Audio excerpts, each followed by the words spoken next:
Good morning, everybody. It's coffee time.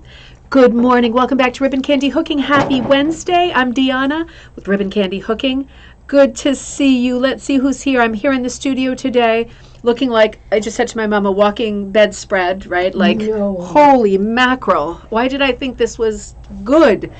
My mom's here with me today. She's doing cutting some strips for the Plymouth class this weekend. Good to see everybody. Oh, Anita, wet and cool in London, Ontario. Happy to see you. Linda, good to see you in New Jersey. And Crystal, hello, hello. Tara, happy coffee time. Robin, happy Wednesday in Wisconsin. Matthew, great to see. Oh, stop it. The snow has arrived in Sudbury, Ontario. Well, that is festive serious. And exciting, right? Yeah, we're going to make some lemonade. It is super festive, and it is the time, isn't it? I hope that that's a good thing for you. That sounds exciting. I know it's going to be coming our way very soon, I'm sure. We've already been getting a little bit in the forecasts, hints of snow. Can't believe it, right? I was just complaining about the heat. Karen, good to see you in sunny Connecticut. Happy coffee time. Doreen, happy coffee time. Cindy, great to see you in gloomy northern Illinois. It is a bit gloomy, isn't it, Mom? It is. It's a bit of a gray day. I guess we're heading into those winter days. Yep.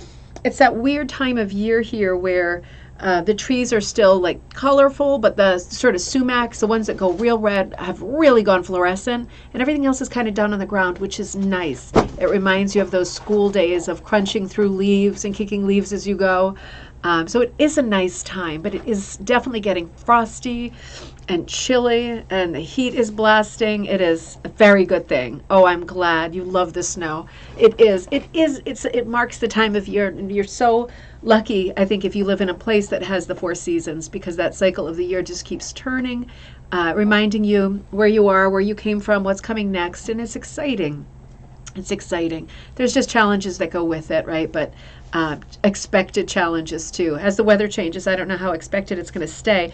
Martha, good to see you. Mom, was today National Button Day? Or was it yesterday? Was it yesterday or today? I think yesterday. You think it was yesterday? I think it was yesterday. Martha, yes, my mom thinks yesterday, at least in the U.S., was National Button Day. Yes. So I was so hoping I would have some button stuff done by yesterday. But it has been busy. It's been busy. And I haven't. And that is one of my upcoming projects. I am so enjoying working on a book project. I'm so enjoying it.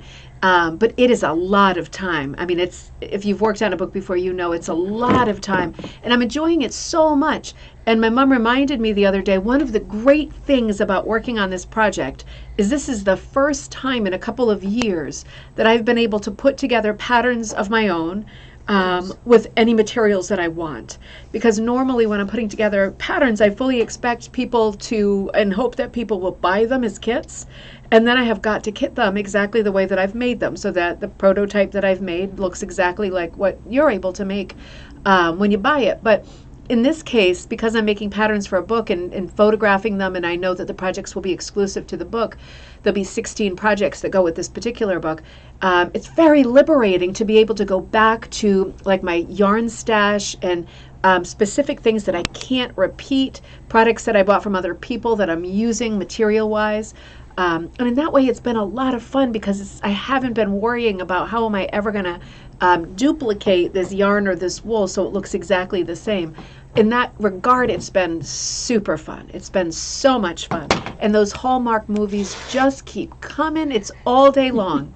And there's hardly ever a repeat. I mean, it's just amazing how the good feeling comes through the TV like that. Joy, good to see you.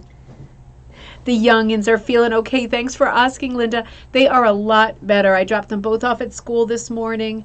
They're both doing real good. Jossie, somehow, she has one ear pierced, and we're working up the nerve to pierce the other. Her sleeper stud fell out last night while we were asleep, and I thought, well, we're never going to find it. It literally is like the head of a pin. And it's time for her to take it out anyway, so she put in one of her really over-the-top, glitzy glamour earrings that she bought this summer when she was working up the nerve to get her ears pierced at all. So she's off with that one earring on, and she's very happy. And Teddy's off to school with several masks because he's not 100% well, but they still wear the masks all day. Becomes like this really gross filter of grossness, as you can imagine. So it's this long lingering colds, right? This is just, we always forget with everything else going on that people still get terrible colds and stuff. It's just strange.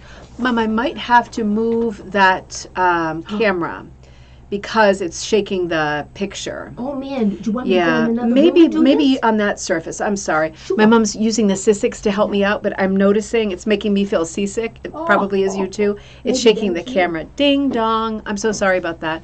Or you can just wait, Mom. Whatever you think. You could just drink your coffee. No, you know what? I can go in the other room. Maybe. No, you don't have to. Do whatever makes sense. Cindy, great to see you. Joyce, great to see you, Gloomy Poconos. We are all having plenty of gloom. You're usually a night watcher, but you're live this morning. I'm so happy. Dave, great to see you. Sewing placemats for Christmas. Fuzz and threads everywhere. That sounds super festive. Oh, that sounds amazing. Oh, I love it. I can't wait to get into that. I can't wait to get into that stuff. Hopefully soon. Oh my gosh, you know what? Holy mackerel. I forgot to do a recipe yesterday for the Food Glorious Food. Now the question is, where is the bag? How bad am I? How bad am I? I'm going to do commentary first. I wanted to show you the swatch set for this month, which is Food Glorious Food. And I had the swatches to show you one of the colors, and then I was going to read the corresponding recipe. I'll do that at the end of the show. I'll see if she comes back now. I've scared her off. But let's return to what we were talking about yesterday, which is this phenomenal British book. You know, looking at these British books, they are so much, in general, more diverse than the books that we see here. We tend to see a lot of rug hooking books. Go figure, right? We're, for the most part, rug hookers. But the rug hooking books are almost always like theme-driven, anthology or collection books, like, you know, here's a bunch of rugs from this year, or technique driven. Mom, do you see a bag over there that I might have brought in with my huge frame in it? Yes. I'm going to take that because it has my swatches. Okay. And, you know, sometimes we don't get a huge variety of technique in the books that we look at. That's just the style of book that's being published at this moment. The British books are a little bit different because they tend to focus on a variety of styles and techniques, not just the one. Thank you so much. So in that regard, it's super exciting. Now, I'm deciding how much I should say because I'm thinking about the book I'm working on, and I just want to, Mom, if you can pass me that green thing behind you over there. I want to show this thing because that green rug behind you. I posted on our Facebook group. This if you're one? on Facebook, Ariane's? no, to the right, that round thing to the right. This. Yep. Gotcha. On the Facebook group, Rug Hooking and Punch Needle Club, I posted this thing the other day. Thank you. And I said to people, what is this, right? I'm trying to figure out how to make this because this would be a great technique to show how to make it. Of course, I've got to figure it out and master it first. And in case you're not on the Facebook group, I showed this rug. I've got a bunch of them. I'm going to show it to you close up. I've got a bunch of them that came out of the bins from the Goodwill outlet, right? So, I mean, they cost like, I've got probably 10 of them and they cost $1 for all of them. And I was just curious to see what they were and how they work. And let me show this to you close up. And I know the mystery was immediately solved in the Facebook group. So it's wool. It's completely wool, right? It looks like a standing rug, quilly kind of a thing. It's not, it doesn't appear to be made the same way, right? These are all hints. You can see in here, there's sewing in between each of these little guys. And in the center, there are no clues, right? There are no new clues. It's just backing. And it looks almost like a soft latch kind of backing, a very wide open gauge. So you're probably way ahead of me. But immediately somebody wrote on the page, that is charade. And of course, then I had to respond by saying, holy charade, very inappropriately. And it's actually called charade. And the weird thing that transpired, this is a side note, because this is just another technique for rug making. Really pretty older style, right? Using, it doesn't have to be wool. This one is, and it can be, but it doesn't have to be. So the thing that transpired that was so weird was that I had the charade or charade book, and I kind of forgot to look at it in the busyness of everything. There's one book that's like a real comprehensive anthology on it, right? How to do it, projects, historic projects. And so I wrote to the person on Etsy who the book corresponded to, because she still sells, and I have them already, these needles with the bend in them that are charade needles specifically for this form of rug making. And she happens to live in the same town as I do. I mean, is that weird? I don't live in Manhattan.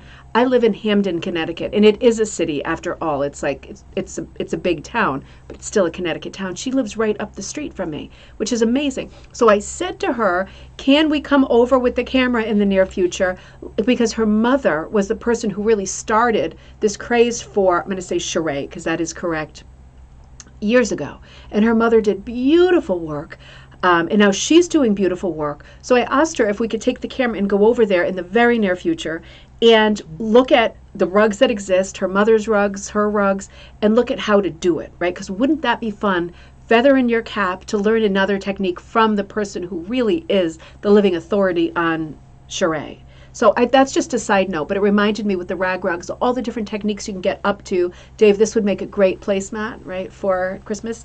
All the different things you can get up to with all of your scraps, but it really is a lot of material, right? A lot of material in making this form of rug. But I thought this was so interesting, and I thought it's certainly a sign that I should pursue this course. It'll give us something else to think about, something else to learn, someone else to consult and go to, because she's got all the supplies for this craft. And that is going to be such a lot of fun. But that is the very thing that I really love about these British books, is they're showing you a lot more forms of rug making. So as much as I love hooking, and I do, I also love combos of a little bit of Proddy and hooking, or quilly and hooking, or different combos, felting and Proddy, or any number of sort of mutations and crosses. What you can do when you're working in fiber arts, you can do a total mixed media project with so many of these forms. It would be a great placemat. Hello, Lori, good to see you. So it's fun finding people and finding things out, right? Because she could have easily lived in Alaska or the North Pole, or God knows where, in another part of the world. But she lives in my town, so that gives us great access to somebody who is very knowledgeable about this very small branch of rug making. And let's see if we can create more interest in that form and get her business going. And it sounds like she's trying to pick up where her mother left off, which is a beautiful sentiment, right? We should really encourage that. I've never seen this technique. What a cool wavy finish. I'd love to use this as a border. Absolutely. The thing is, Crystal, it's on a different backing, so we have to figure that out. Of course, you can always sew like butt up to another backing, one to the next, so that will work. But let's ask her that specific question when I go over there and speak to her.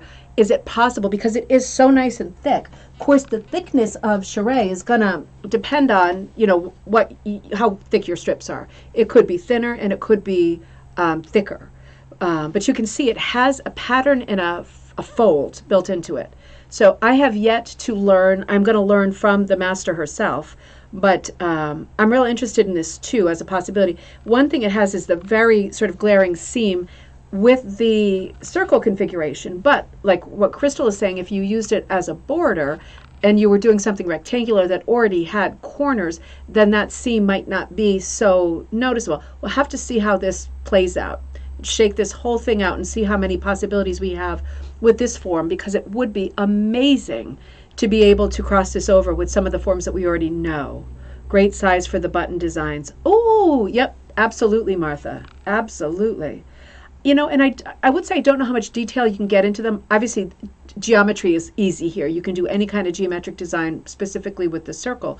But I'm very curious to go over and see if they have designs that are more pictorial, like flower designs, or anything else, just to know what the possibilities are and how far you can go with that. So that is a huge to be continued, but I thought that was super interesting. Locker hooking is another form, Catherine, that is super fun, and it's another one that I'm including in the book that I'm working on. It's another one that lends itself very well to geometric designs, right? You don't get a lot of detail with locker hooking, mostly because you're working on latch hook gauge backing, which is very wide gauge. So, it depends on your scale too. If you've got a huge project all of those little pixelated parts can create a lot of detail. Just like that guy who does, I think it's a guy who does those collages with photos. They're huge. And so from a distance, each photo is making up a part of a portrait or something. And you think he's never going to be able to get fine details with that medium. And yet he does because of the scale. So locker hooking is great too. I'm definitely including that and working some pieces that are locker hooked pieces. So I'm trying to include as many varieties of rug making as possible with 16 projects, one for each sort of category of making. So this is an interesting one that I'm very curious about. It's definitely related to quilly or standing rugs, right? That's the same thing. But I want to see how closely it's related and where else you can take this particular technique, because it's a different tool than quilly. So for quilly, I always use a doll's needle, right, or standing rugs. But with this charade, you need a very specific needle that has a bump. You know what? I think I have the needle right here. Let me show you. Yeah, let me show you. I'm talking about it, and I got it right here. Let me get it out of this bag. Hold on. I haven't opened it yet. I was waiting because I want to get together with her and meet with her. I was thinking maybe for a cocktail night. How fun would it be to go over there and have a cocktail and talk about charade? Let me bust this. I've got it in this little package. Here we go. Yeah, it looks real different. And you know, with charade, there's a different needle for left-handed and right-handed people. So it looks like this. So this is yet another tool that's quite different. If you see this at a flea market or a yard sale and you're thinking, what in the world is that for? It's this craft, right? And I'm guessing that doesn't come off. It's like a stopper. It's got a tiny, tiny hook like this. Let me see if I can bring it in. Tiny, like a little miniature crochet or rug hooking thing there. And to scale it, it's quite big. It's quite long. But you do need a different one if you're left-handed. So I think all this is interesting. To be continued, right? We just went down the rabbit hole big time. But yeah, talking about these British books really gets me going, because the variety, it's so vast, right? It's so vast. So we started looking at this yesterday, and we were talking about the history, particularly in the sort of Yorkshire region, the north of England, the mining villages, the kind of sort of, I don't want to say poverty, right? Because that's such a depressing word. But I mean, these are people who are living very much from hand to mouth. A lot of transient sort of communities, very hard lifestyle, very demanding lifestyle, right? I'm being diplomatic. It's hard. And having to be thrifty out of necessity, right? Because of circumstances, money, circumstances, having to be thrifty, having to save every scrap, put things down on the floor, be smart with everything that you've got, right? So coming out of the mindset of a thrift craft or a scrap craft, the way that rug hooking began, this book is about rug hooking and Proddy, and one other form that I'll show you in just a minute. So yesterday we were talking about, just by way of review, we were talking about the mining communities. We looked at some beautiful quotes and references that we have not seen or heard before in other books, because this particular book, if you didn't see yesterday's episode yet, written by Rosemary Allan, Allan, this is for the Beamish Collection, which is, we learned that the Beamish Museum is like not an outdoor necessarily, but a living history museum that represents the specific decades of British history revolving around this immediate location area, the Yorkshire area in the north of England. And it represents the sort of trades, which mining for the most part, machinery, all of the sort of trappings that went with that life. But it also apparently includes a real glimpse, the Beamish Collection, a glimpse into the domestic part of life too, not just the work part of life. So they're showing us lots of images that have been found. This is a very academic work. Lots of images that have been found from very obscure references that would be very hard to find, for example, for me in Connecticut.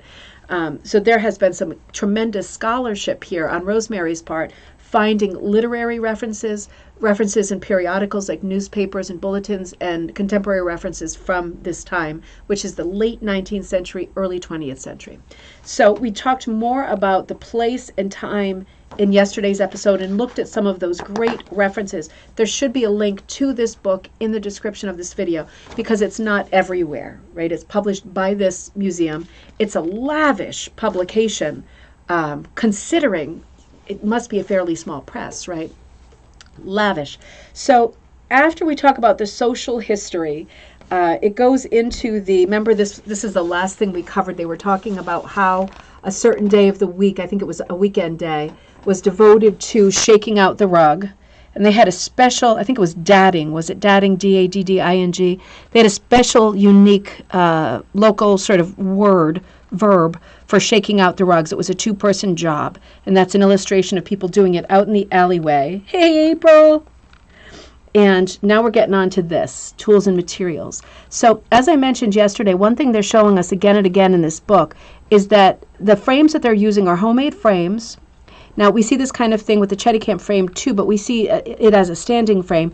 These are consistently frames that I think because of the small houses, right, because you're living in such a small dwelling with very limited space, you're not going to have something out that is permanent. Using these flat frames, you're able to get sort of top to bottom stretch. I'm not seeing in this book that Canadian practice that also became an American practice of using pantyhose or a different material to get the stretch, to get the tautness side to side and not just top to bottom, right? Because it's open on the sides. I'm not seeing that in this book. So it might be that it wasn't a thing. It does say that it was up to the man of the house, the husband, to figure out how to keep the backing fabric taut while the woman or men who were actually working on the hooking or the Proddy could work the piece, right? So that was someone else's worry, how taut the thing was so that you could work quickly and well and easily, right? Because if it's difficult every time you're pushing something through, it's going to get to your hands. You want those holes to be as stretched and open as possible so you can work fast without too much strain to your hand, because speed is a thing, right? Working against light and everything, it's going to be a thing. So they're making these frames that don't have legs that they can just put up against the wall when they go to bed. So space is a huge thing. Amanda, good to see you. Oh, I'm so happy you're back. Welcome back. We've missed you too. Oh, I'm glad you're back.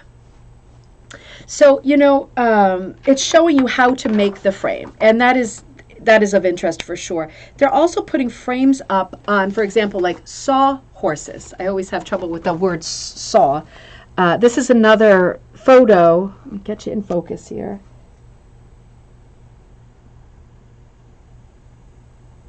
Can't tell if you're in focus. I don't think so.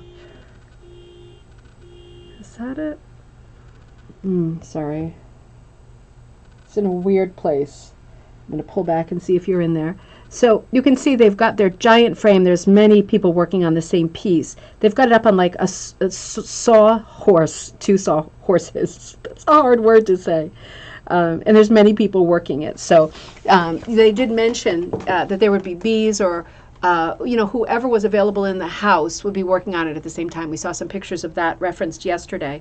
So they're actually showing you how they would attach that, what they're calling hessian, and we typically call burlap, with tacks or nails or whatever to the frame, top to bottom.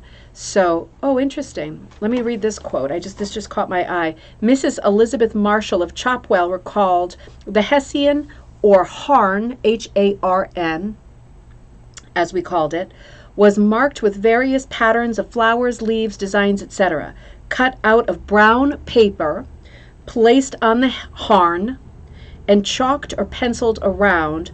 The harn was then sewn onto the mat frames. So it looks like they are wrapping the hessian over like the top of the frame and then sewing it in place. That's tricky, but I suppose that would work, right? I mean, it's not impossible. That's like what you do with a needlepoint or something like that. Only some 18 inches of hessian was left to work, the rest being wound around the other rail nearest to the mat maker. So this is a very specific way of applying the backing to the frame. You can also see off to the side here, I'm going to show you this photo again. Let's look for certain things in this photo. One group looks like they're working on possibly hooking, the ladies at the saw horse table. But then there are people working on smaller frames on the other side. And it looks like they've got more of a latch backing, not hessian. So let me see if I can bring this in focus, because this is curious now. Let me bring in focus first.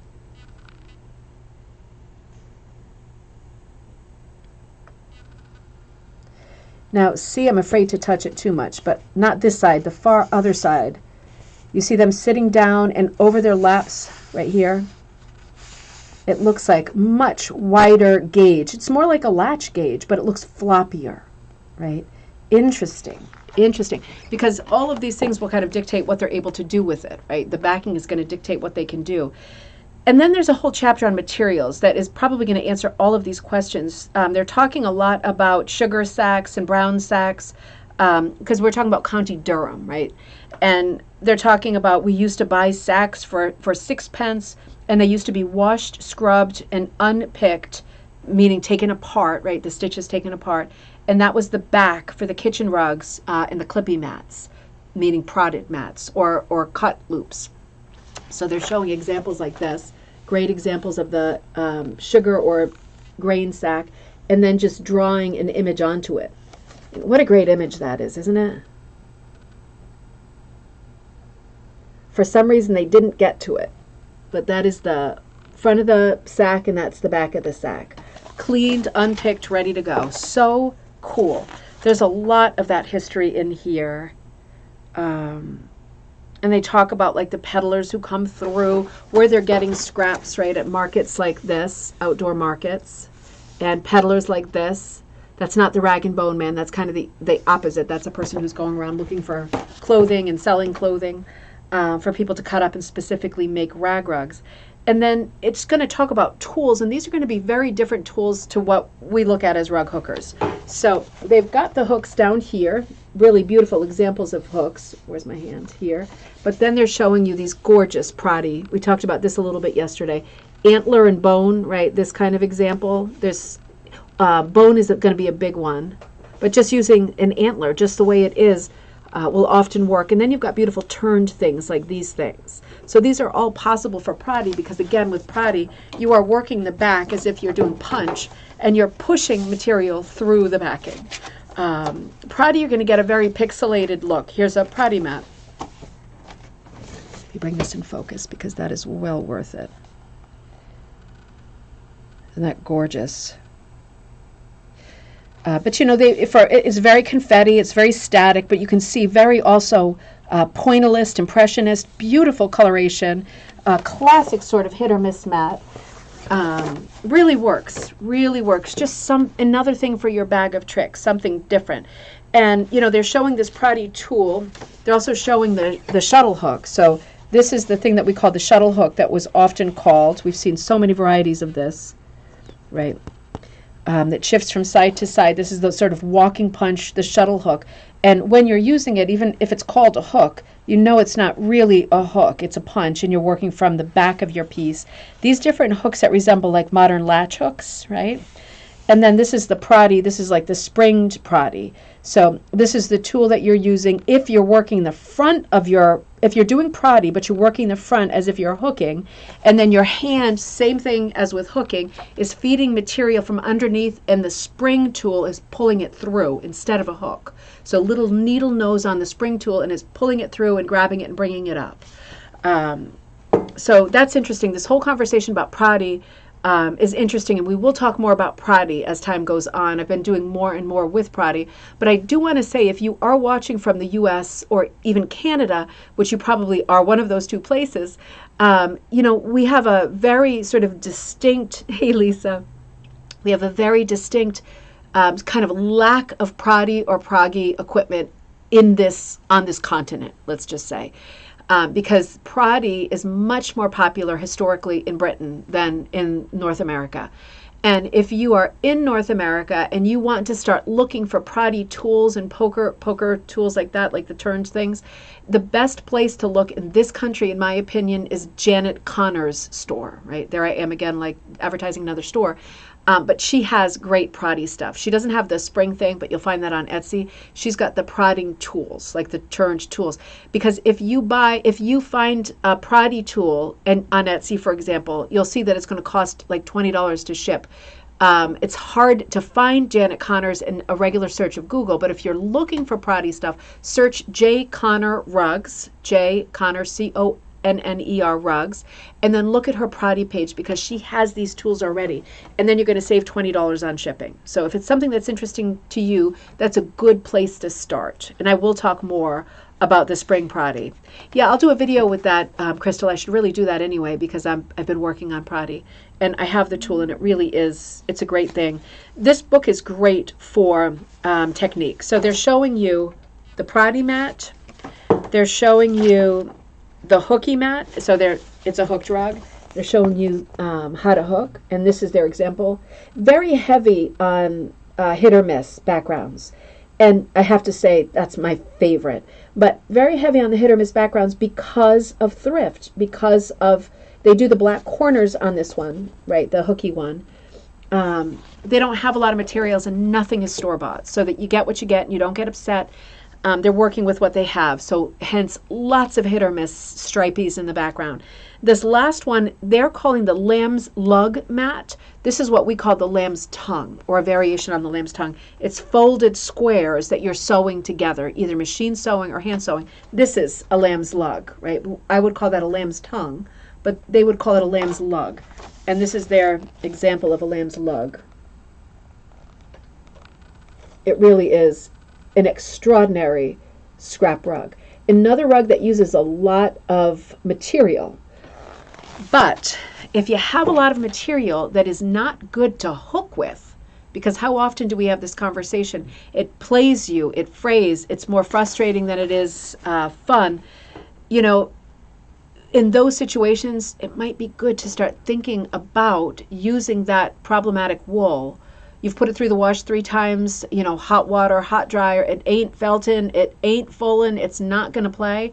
You might want to think about another form, like a lamb tongue or a Proddy, right? Because you will, or braided, because you will be able to use it for other forms, just not hooking sometimes. And it's nothing that you're doing. If the wool is the kind of a wool that's a big open weave, even though it's 100% wool, sometimes it is just not going to become full enough to be able to neatly and nicely hook in a tidy way. And if it drives you crazy to see the little strings hanging out all over the place as you go, and you put it aside for that reason, then yeah, maybe think about other forms. So I've already hit 12:30. Let's look at some designs. I really want to cover this book properly. I won't be on tomorrow, but I'll be on Friday for cocktail night, and I'm still thinking about the subject for that. So this chapter on designs is going to be really important. They're looking at mostly hooking designs, and again, they're showing you a beautiful hook. They're showing you, as we said yesterday, very different designs than we're used to seeing in North America, right? Canadian companies and U.S. companies, historically, there's been a lot of crossover and confusion, particularly early on with brands and makers, artists. In Britain, a little bit different, completely different brands, so not that same kind of crossover and confusion of patterns. But you can see this isn't completely done, but beautiful design. And even these little, I mean, talk about a gorgeous publication. Even here, you can see the design is pricked into the backing, right? It's pricked in. So they're even giving you your commercial pattern in a different form than we're used to seeing.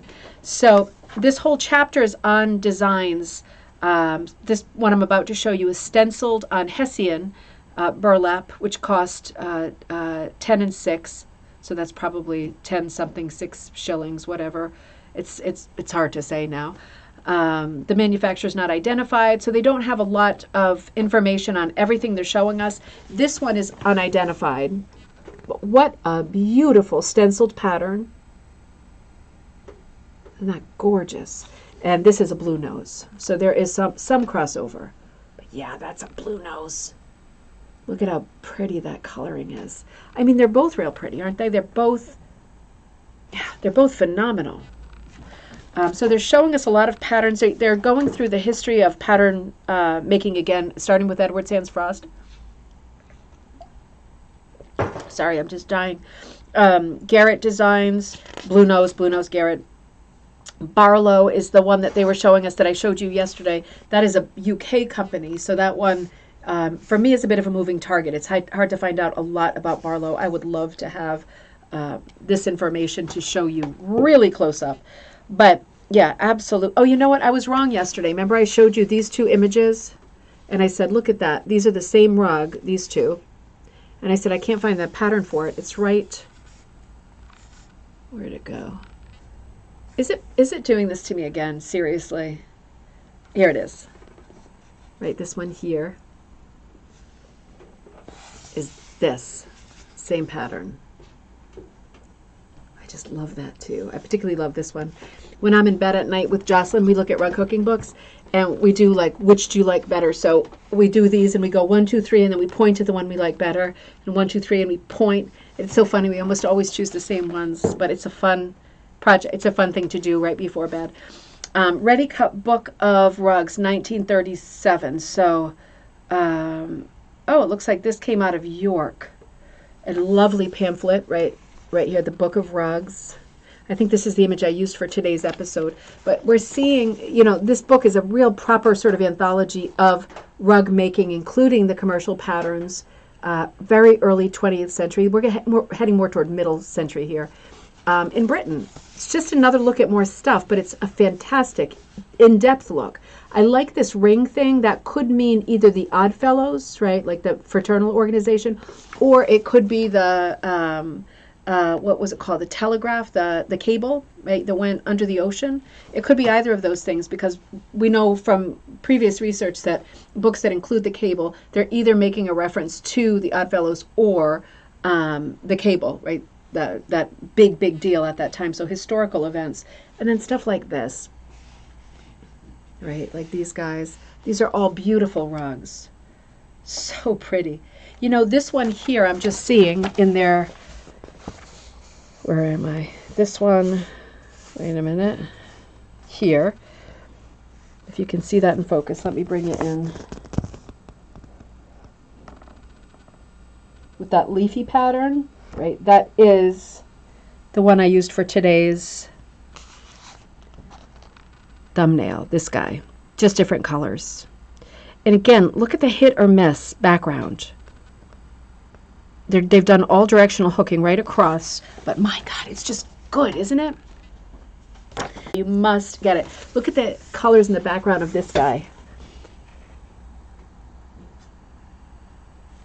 I'm really struggling with the camera lately, aren't I? It's like it was a plaid or some kind of a pattern. It's all over in the background, but how much interest does it have?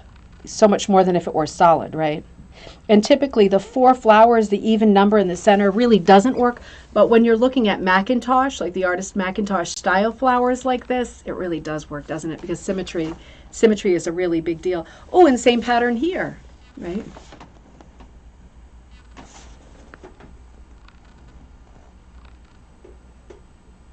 Very different, isn't it?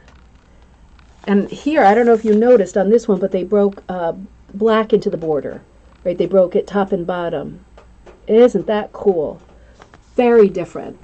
I love how they're doing that. They must have had vast resources to pull from here, because they're just showing us the most exquisite rugs in many versions of the same rugs.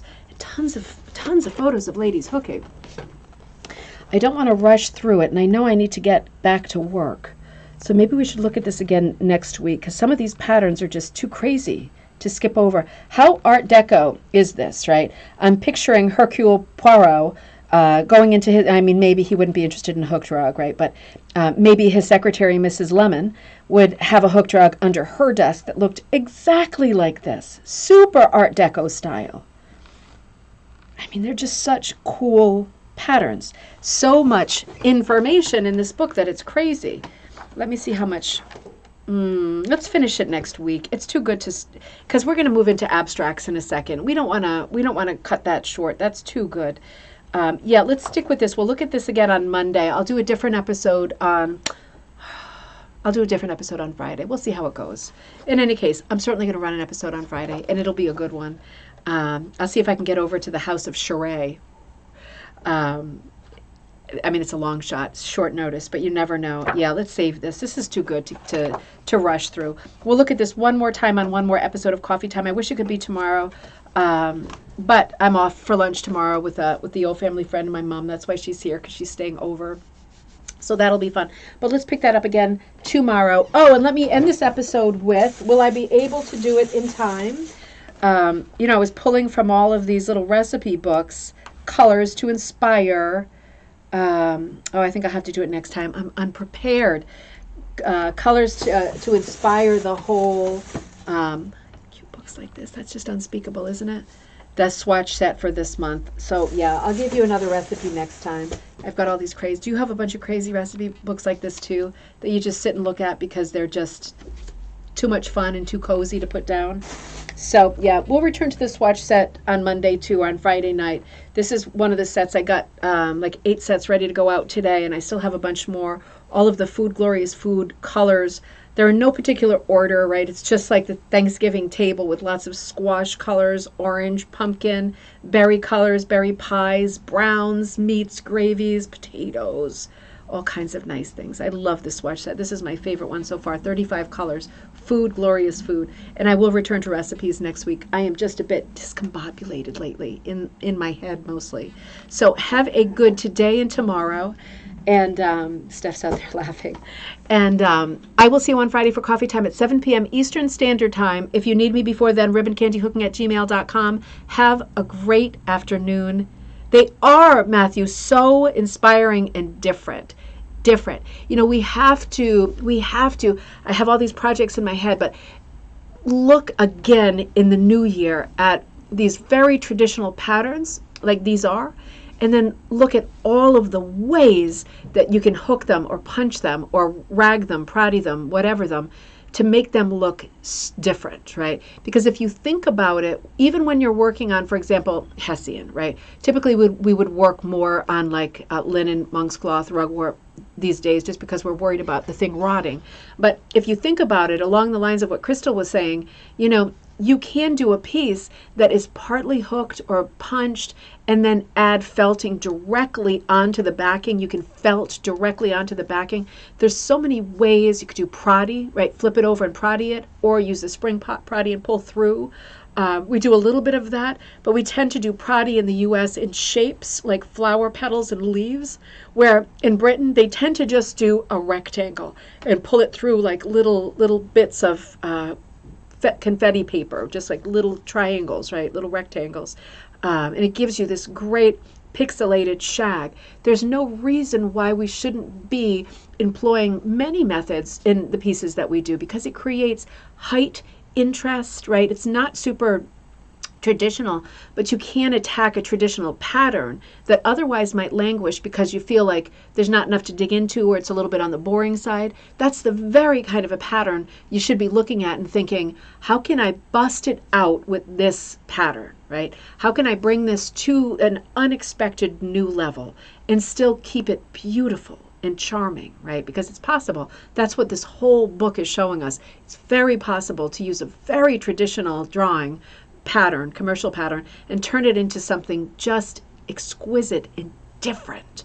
So things to think about for sure. It's a great book. Food Swatch says it's sold out. Oh my gosh, Martha, I'm going to have to check that. I still have some. I'll go and see if I can figure that one out. It's not sold out. Look for it in like a few minutes. Maybe by dinner time I'll have figured it out. But yeah, it's not sold out. I have a whole bunch of them in this bag. So, yep, check again. I'm sorry about that. And in the meantime, have a great afternoon, everybody. And I will see you for cocktail